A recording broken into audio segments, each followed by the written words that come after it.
بسم اللہ الرحمن الرحیم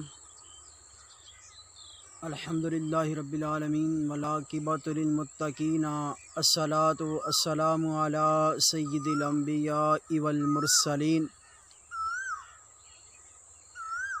الصلاۃ والسلام علیک یا سیدی یا رسول اللہ وعلی آلک واصحابک یا سیدی یا حبیب اللہ یا صاحب الجمال و یا سید البشر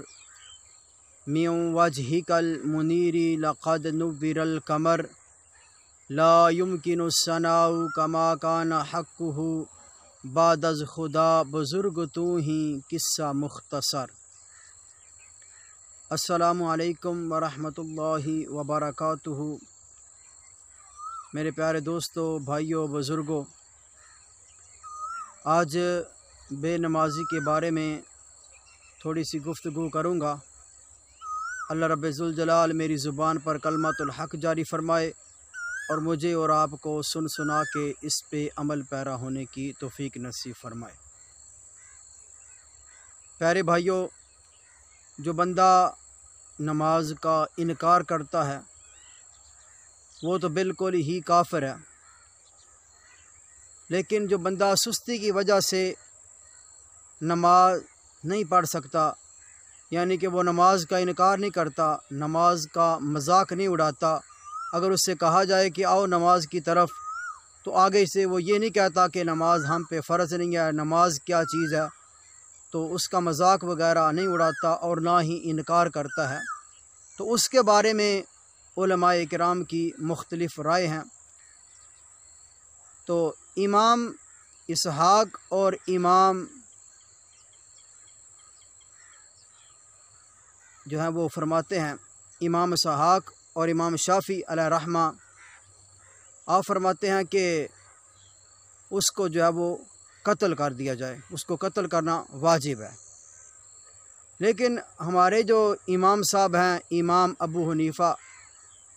رضی اللہ تعالیٰ عنہ، آپ فرماتے ہیں کہ اس کو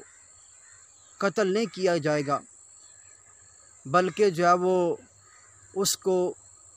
قید کیا جائے جب تک توبہ نہ کر لے، یا حاکم وقت جو ہے وہ اس کو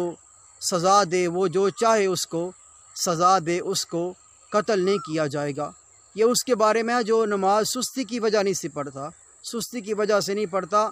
نماز کا مذاق نہیں اڑاتا، نہ نماز کا انکار کرتا ہے، کہ سستی کی وجہ سے نہیں پڑھتا، یہ اس کے لیے حکم ہے کہ امام صاحب فرماتے ہیں کہ اس کو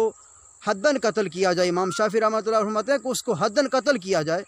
لیکن جو ہمارے امام صاحب ہیں، امام اعظم ابو حنیفہ، آپ فرماتے ہیں کہ اس کو حداً قتل نہیں کیا جائے گا، بلکہ اس کو قید میں رکھا جائے گا، یا حاکم وقت اس کو جو سزا دے جب تک وہ توبہ نہ کر لے اور نماز پڑھنی شروع نہ کر دے۔ اور جن کے ہم 11ویں شب پکاتے ہیں، حضور غوث پاک قطب ربانی شاہ لامکانی پیران دے پیر پیر عبد القادر جیلانی الحسنی والحسینی رضی اللہ تعالی عنہ، آپ فرماتے ہیں کہ بے نمازی کو مسلمانوں کے قبرستان میں دفن نہ کرو